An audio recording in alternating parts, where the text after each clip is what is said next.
नमस्कार दोस्तों, स्वागत है आपका हमारे चैनल पर। आज की इस वीडियो में हम इतिहास, भूगोल और विज्ञान से जुड़े 40 अत्यंत महत्वपूर्ण प्रश्नों का अभ्यास करने वाले हैं। ये प्रश्न आपकी आगामी परीक्षाओं की तैयारी के लिए बहुत ही शानदार साबित होंगे। हमने हर प्रश्न के साथ उनकी डिटेल व्याख्या और याद रखने की खास ट्रिक्स भी जोड़ी हैं, ताकि आपको इन्हें रटने की जरूरत ना पड़े। तो चलिए बिना किसी देरी के शुरू करते हैं आज का ये बेहतरीन सेशन। प्रश्न एक, मानव हृदय में कक्षों की संख्या कितनी होती है? तो सही जवाब होगा ऑप्शन ए 4। मछलियों में 2 होती है और उभयचरों में 3 होती है, जैसे मेंढक में। और मानव और पक्षियों में 4 चैम्बर होते हैं। अब यहाँ पर मेंढक जो होता है वो इस तरह से ट्रायंगुलर शेप में होता है। तो ट्रायंगल में कितने शीर्ष है? 3। तो उससे हम याद रख सकते हैं कि मेंढक में और अन्य उभयचरों में 3 चैम्बर होते हैं। अगला प्रश्न है, ऑस्टियोसाइट पाए जाते हैं? तो सही जवाब होगा ऑप्शन ए अस्थि में। अब यहाँ पर देखिए, ऑस्टी और अस्थि बहुत ही मिलते जुलते शब्द हैं, तो कहीं कोई ट्रिक याद करने की जरूरत नहीं है। देखते ही ऑप्शन आपको याद आ जाएगा, अस्थि ऑस्ट। अगला प्रश्न है, सही उत्तर के साथ सूची 1 तथा सूची 2 से जोड़े बनाइए। अब यहाँ पर विटामिन बी 1 है, ये इसका सही जवाब होगा थायमिन। और विटामिन बी टू है राइबोफ्लेविन। और विटामिन बी 6 पायरिडॉक्सिन। और विटामिन बी 12 साइनोकोबाल्मिन। अब इनको याद कैसे हम रखें? तो देखिए, बी 1 में 1 आता है और थायमिन में मीन मतलब मीन वैल्यू होती है सबसे छोटी वैल्यू, तो उससे आप याद रख सकते हैं। बी 1 हो गया थायमिन। और बी 2, तो जब हम किसी भी मैच में जीतते हैं तो विन का साइन बनाते हैं 2 उंगलियों को इस तरह से करके।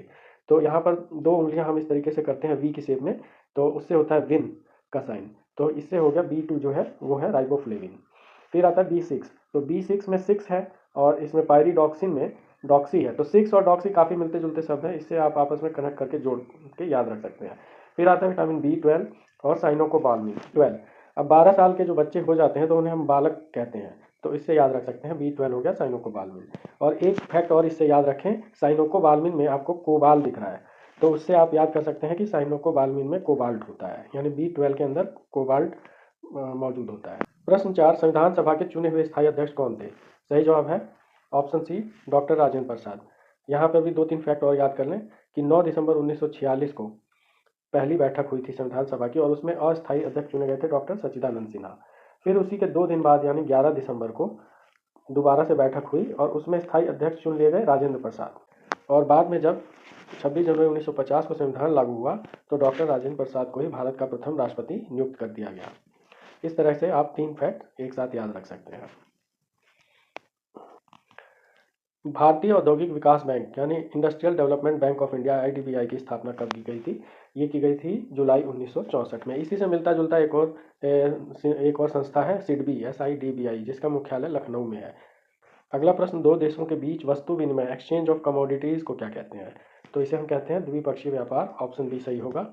बार्टर सिस्टम होता था पुराने जमाने में, एक चीज देकर उसके बदले में दूसरी चीज लेते थे, तो सेम वही सिस्टम है ये। पौधों में प्रकाश संश्लेषण के उत्पाद कौन से हैं? सही जवाब है ऑप्शन डी ऑक्सीजन और कार्बोहाइड्रेट। प्रकाश संश्लेषण जो है सूर्य के प्रकाश और क्लोरोफिल 2 चीज की उपस्थिति में होता है। और कच्चे माल के रूप में उसे 2 चीजें चाहिए होती हैं, एक जल और दूसरा कार्बन डाइऑक्साइड। और फाइनल प्रोडक्ट के रूप में 2 चीजें वो निकालता है, ऑक्सीजन और कार्बोहाइड्रेट। भारत के संविधान की उद्देशिका में कितने प्रकार के न्याय की व्यवस्था की गई है? सही उत्तर है ऑप्शन बी 3। सामाजिक न्याय, आर्थिक न्याय और राजनीतिक न्याय। प्रश्न 9 है, एल्युमिनियम किससे प्राप्त किया जाता है? सही जवाब है ऑप्शन डी बॉक्साइट। कैसे याद रखने की ट्रिक है, आलू इन बॉक्स। आलू से हो गया एल्यूमिनियम और बॉक्स से हो गया बॉक्साइट। किसी तत्व के रासायनिक गुण निम्न में से कौन तय करता है? सही जवाब है ऑप्शन बी इलेक्ट्रॉनों की संख्या। किसी भी परमाणु में नाभिक के अंदर न्यूट्रॉन और प्रोटॉन होते हैं और उसके चारों ओर अलग अलग कक्षाओं में इलेक्ट्रॉन चक्कर काटते हैं। और कोई भी रासायनिक अभिक्रिया होती है तो उसमें ये इलेक्ट्रॉन ही पार्टिसिपेट करते हैं। इसलिए जितने भी रासायनिक गुण हैं वो इलेक्ट्रॉनों की संख्या से तय होते हैं। उत्तर प्रदेश में शेर सफारी स्थित है, तो ये स्थित है ऑप्शन डी इटावा में। इटावा में ईंट है, ईंट कैसी होती है? लाल। और शेर क्या करता है? शिकार करता है, तो अपने शिकार को चीर फाड़ करके एकदम खून से लाल कर देता है। तो ऐसे याद रख सकते हैं। एसी को डीसी में रूपांतरित करने के लिए प्रयुक्त साधन को क्या कहते हैं? सही जवाब है ऑप्शन बी डिस्टकारी, जिसे इंग्लिश में रेक्टिफायर बोलते हैं। तो डिस्ट में ही छुपा हुआ है इसका आंसर। डीसी और डिस्ट बहुत ही राइमिंग से हैं, राइमिंग वर्ड हो जाते हैं, तो इनसे याद रख सकते हैं। डिस्टकारी देखते ही आपको याद आ जाएगा डीसी। अगला प्रश्न, प्रेशर कुकर पकाने के समय को घटा देता है क्योंकि? ऑप्शन ए, इसका सही जवाब है ऑप्शन ए भीतर के जल का क्वथनांक बढ़ जाता है। न्यूट्रॉन की खोज की थी, किसने की थी? ऑप्शन ए चैडविक ने। कैसे याद रखें आप? एक सेंटेंस याद रखिए, ईंट पर नाचें आप। ई से इलेक्ट्रॉन, ट से टॉमसन, पर से हो जाएगा प से प्रोटॉन और र से रदरफोर्ड। तो प्रोटॉन की खोज रदरफोर्ड ने की। और नाचे से न्यूट्रॉन और चैडविक हो जाएगा। और आप से बन जाएगा ऑक्सीजन और प्रीस्टले। तो इस तरह से 4 फैक्ट आपको इस सेंटेंस से याद हो जाएंगे। प्रसिद्ध चरकुला नृत्य संबंधित है ऑप्शन सी बृजभूमि से। इंद्रधनुष किस कारण से बनता है? सही जवाब है ऑप्शन डी परावर्तन और अपवर्तन। यहाँ पर ये बात ध्यान रखें कि कई बार ऑप्शन में आपको अपवर्तन, परावर्तन और पूर्ण आंतरिक परावर्तन तीनों मिलेंगे और कई बार आपको सिर्फ अपवर्तन मिलेगा। तो ऑप्शन के ऊपर डिपेंड करता है, तीनों ही आंसर सही हैं। और एक चीज़ और है कि इंद्रधनुष हमेशा सूर्य के अपोजिट ही बनता है। तो इसी से आप 2 फैक्ट और याद रख लें कि सुबह के समय हमेशा इंद्रधनुष पश्चिम दिशा में बनता है क्योंकि सूर्य उस समय पूर्व में होता है, और शाम के समय हमेशा पूर्व दिशा में बनता है। भारत के संविधान का निम्नलिखित में से कौन सा अनुच्छेद प्रेस की स्वतंत्रता से संबंधित है? सही जवाब है ऑप्शन ए अनुच्छेद 19। दक्षिण अमेरिका के शीतोष्ण घास स्थलों को क्या कहते हैं? सही जवाब है ऑप्शन ए पंपास। और ये मुख्यतः अर्जेंटीना के आसपास पाया जाता है। जितने भी दक्षिण अमेरिकी देश हैं वहाँ पर फुटबॉल बहुत ज़्यादा लोकप्रिय है, जैसे ब्राज़ील, अर्जेंटीना, उरुग्वे, पराग्वे। तो इनमें क्या, फुटबॉल में क्या होता है, एक दूसरे को फुटबॉल को पास करते हुए गोल में ले जाते हैं। तो उससे आप याद रख सकते हैं पंपास जो है दक्षिण अमेरिका के शीतोष्ण घास स्थलों को कहते हैं। रिक्टर स्केल का प्रयोग किसके मापने के लिए किया जाता है? भूकंप की तीव्रता को। ऑप्शन सी सही जवाब होगा। भारत में तेल की पहली परिष्करणशाला स्थापित की गई थी? ऑप्शन सी दिग्बोई में। ये कहाँ है? असम में। और ये परिष्करणशाला स्थापित की गई थी 1901 में। ये भी याद रखें कि एशिया में सबसे पहले तेल की खोज भारत के असम के डिगबोई नाम की जगह पर की गई थी। और इसके नाम में ही है डिग, डिग मतलब खोदना, तो इससे याद रखने में और आसानी होगी। निम्न में से किस नदी का स्रोत भारत से बाहर है? सही जवाब ऑप्शन ए ब्रह्मपुत्र। ये तिब्बत के चेमा युंगडुंग हिमानी के पास से निकलती है। और बाकी व्यास, रावी, गंगा, इन सब का जो स्रोत है वो भारत के अंदर ही है। बृहत्तर यानी कि ग्रेटर हिमालय का दूसरा नाम क्या है? तो इसका सही जवाब ऑप्शन है हिमाद्री। बृहत्तर हिमालय, ग्रेटर हिमालय, महान हिमालय, हिमाद्री, ये चारों नाम उसी के हैं, सेम ही है। और इसके बाद जो सबसे ऊपर हिमालय की रेंज है वो है बृहत्तर या ग्रेटर हिमालय, फिर उसके नीचे है लघु मध्य हिमालय, और उसके नीचे है लघु हिमालय या जिसे हम शिवालिक कहते हैं। निम्नलिखित में से किस राज्य की भूमि भारत के पूर्वी और पश्चिमी तटों पर है? तो सही जवाब है ऑप्शन है पौंडीचेरी।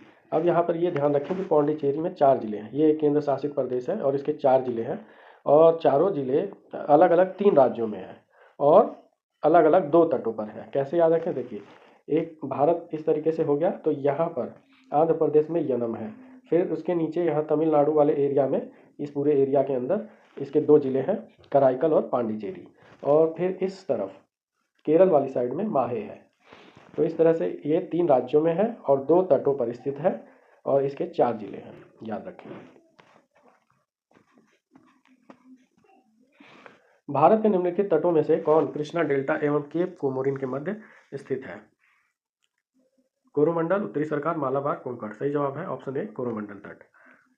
अब जो पूर्वी तट है यानी कि बंगाल की खाड़ी वाला साइड में, तो उसे हम कोरोमंडल बोलते हैं, और अरब सागर वाली साइड में जो तट है उसे हम मालाबार तट बोलते हैं। इनमें अक्सर बच्चों को कन्फ्यूजन हो जाता है, तो याद रखें कि केरल जो है मसालों के व्यापार के लिए फेमस है, और केरल वाली साइड को ही मालाबार तट बोलते हैं। नरम दल और गरम दल के बीच विभाजन कहाँ और किस वर्ष हुआ? सही जवाब है ऑप्शन ए 1907 कांग्रेस के सूरत अधिवेशन में।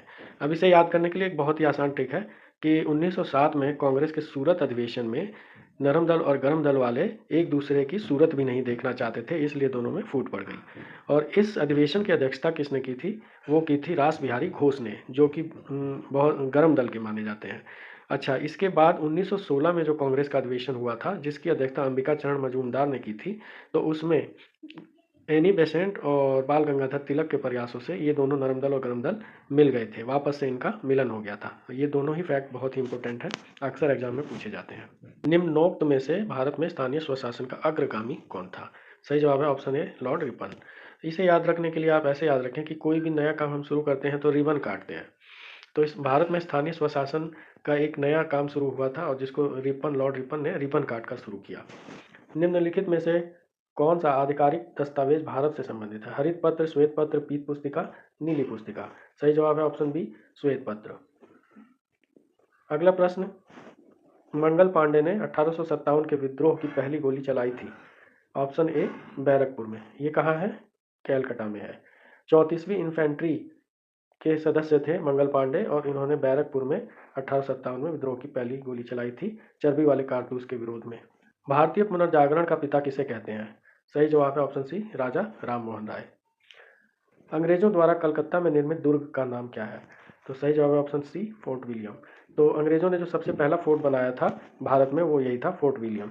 इसे याद करने के लिए आप ऐसे याद रखें कि जहांगीर के शासनकाल में दो अंग्रेज आए थे व्यापार अधिकार की प्राप्ति के लिए। एक थे कैप्टन विलियम हॉकिंस और दूसरे थे सर टॉमस रो।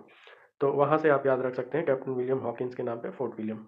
पानीपत का प्रथम युद्ध कब हुआ था? सही जवाब है ऑप्शन सी, 1526। किसके बीच में? बाबर और इब्राहिम लोदी के बीच में, जिसमें बाबर विजयी हुआ था। फिर पानीपत के दो युद्ध और इसके बाद हुए थे जो बहुत ही फेमस हैं। एक 1556 में अकबर और हेमू के बीच में, और तीसरा वाला जो था 1761 में अहमद शाह अब्दाली और मराठों के बीच में। इनमें से दिल्ली का पहला प्रभुता संपन्न सुल्तान कौन था? तो सही जवाब है ऑप्शन डी, इल्तुतमिश। सबसे पहला सुल्तान जो था वो तो था कुतुबुद्दीन ऐबक। मोहम्मद गौरी ने जब 1192 में पृथ्वीराज चौहान को हरा दिया। मोहम्मद गौरी पहली बार आया था 1191 में तराइन के प्रथम युद्ध में, तो वो हार गया था। फिर द्वितीय युद्ध हुआ था 1192 में, तराइन का द्वितीय युद्ध, तो उसमें जीत गया था। और जीतने के बाद कुछ सालों तक वो यहीं रहा। फिर उसने अपने गुलाम कुतुबुद्दीन ऐबक को यहाँ शासक बना दिया और वो वापस चला गया। तो 1206 से लेकर 1210 तक कुतुबुद्दीन ऐबक ने राज किया, लेकिन उसने अपने आप को सुल्तान की उपाधि नहीं दी थी, और वो शासन लाहौर से कर रहा था। 1210 में इल्तुतमिश सुल्तान बना और उसने राजधानी अपनी दिल्ली शिफ्ट कर दी और अपने आप को सुल्तान घोषित किया।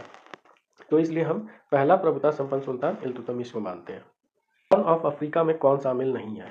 तो सही जवाब ऑप्शन ए, लीबिया। अब यहाँ पर एक बात ध्यान रखें कि हॉर्न ऑफ अफ्रीका में 4 देश शामिल हैं, सोमालिया, इथियोपिया, इरिट्रिया और जिबूती। तो 3 तो यहीं पर है, इरिट्रिया इसमें नहीं दिया है। इरिट्रिया और इथियोपिया मिलते जुलते नाम है, ई से ही शुरू है। और इसके अलावा सोमालिया है, सोमालिया के डाकू या सोमालिया के लुटेरे जो होते हैं, समुद्री लुटेरे, वो आपने सुने ही होंगे, उनके ऊपर कई मूवी भी बनी है। और जिबूती। तो इन 4 को याद कैसे रखें हम? तो देखिए, हॉर्न ऑफ अफ्रीका, हॉर्न मतलब क्या होता है? सींग। ये अफ्रीका है और यहाँ पर ये ऐसे सींग की तरह निकले हुए हैं ये चारों देश। तो इन चारों देशों को इसलिए हॉर्न ऑफ अफ्रीका कहते हैं। अब इन चारों देशों में इथियोपिया, इरिट्रिया तो आपको याद हो जाएगा, सोमालिया समुद्री लुटेरों की वजह से याद रहेगा, और जिबूती के लिए आप ये याद रखें कि जो सींग होती है, हॉर्न होता है, वो बहुत ही मजबूत होता है, मजबूती के लिए जाना जाता है। तो मजबूती से आपका जिबूती हो गया। तो इस तरह से आपको चारों देश याद रहेंगे। मिलिंद पन्हो क्या है? तो मिलिंद पन्हो है एक बौद्ध ग्रंथ। इसमें इसमें मिनांडर या मिलिंद और बौद्ध भिक्षु नागसेन के बीच में जो संवाद है वही उसी को लिखा गया है। इसमें मिनांडर या मिलिंद नाम के सम्राट और बौद्ध भिक्षु नागसेन के बीच में जो संवाद है उसी के बारे में लिखा गया है। भारत में सबसे पुराना लौह युग जुड़ा हुआ है, ऑप्शन ए, चित्रित धूसर मृत भांडों के साथ। मृत भांड क्या होते हैं? मिट्टी के बर्तन। और चित्रित धूसर मृत भांड लौह युग में काफ़ी ज़्यादा इस्तेमाल होते थे। भारतीय प्रतीक पर उत्कीर्ण सत्यमेव जयते लिया गया है, ऑप्शन डी, मुंडकोपनिषद से। अब मुंडकोपनिषद में आपको मुंड दिखाई देगा, मुंड यानी नरमुंड। नरमुंड आदमी कब बनता है? जब मृत्यु हो जाती है, अंतिम सत्य मृत्यु है, तो उसी से हम याद रख सकते हैं सत्यमेव जयते, मुंडकोपनिषद से लिया गया है। इतिहास के आरंभिक काल को निम्नलिखित में से क्या कहा जाता है? तो इतिहास के आरंभिक काल को जाना जाता है पुरापाषाण काल के नाम से। विश्व की छत, रूफ ऑफ द वर्ल्ड के रूप में किसे जाना जाता है? सही जवाब ऑप्शन बी, पामीर का पठार। अजंता की गुफाएं किस काल से संबंधित है? सही जवाब ऑप्शन है, गुप्त काल से। अजंता की गुफाओं में चित्रकारी की गई है गुफा के अंदर, जो कि दुनिया से गुप्त थी काफ़ी समय तक। तो इससे लिंक कर लीजिए गुप्त काल को, और आपको याद रह जाएगा कि अजंता की गुफाएं गुप्त काल से संबंधित है। अगला प्रश्न, साइलेंट वैली राष्ट्रीय उद्यान भारत के किस राज्य में है? तो ये है ऑप्शन सी, केरल में। दोस्तों, ये थे हमारे आज के 40 महत्वपूर्ण प्रश्न। मुझे उम्मीद है कि आपने इन सवालों के साथ साथ हमारी बताई गई ट्रिक्स का भी पूरा आनंद लिया होगा और बहुत कुछ नया सीखा होगा। आपको इनमें से सबसे कठिन या सबसे मज़ेदार प्रश्न कौन सा लगा, मुझे कमेंट बॉक्स में ज़रूर बताएं। अगर आपको ये वीडियो पसंद आई हो तो इसे लाइक करें, अपने दोस्तों के साथ शेयर करें, और ऐसी ही और तैयारी वाली वीडियो के लिए हमारे चैनल को सब्सक्राइब करना ना भूलें। मिलते हैं अगली वीडियो में, तब तक के लिए पढ़ते रहिए और आगे बढ़ते रहिए।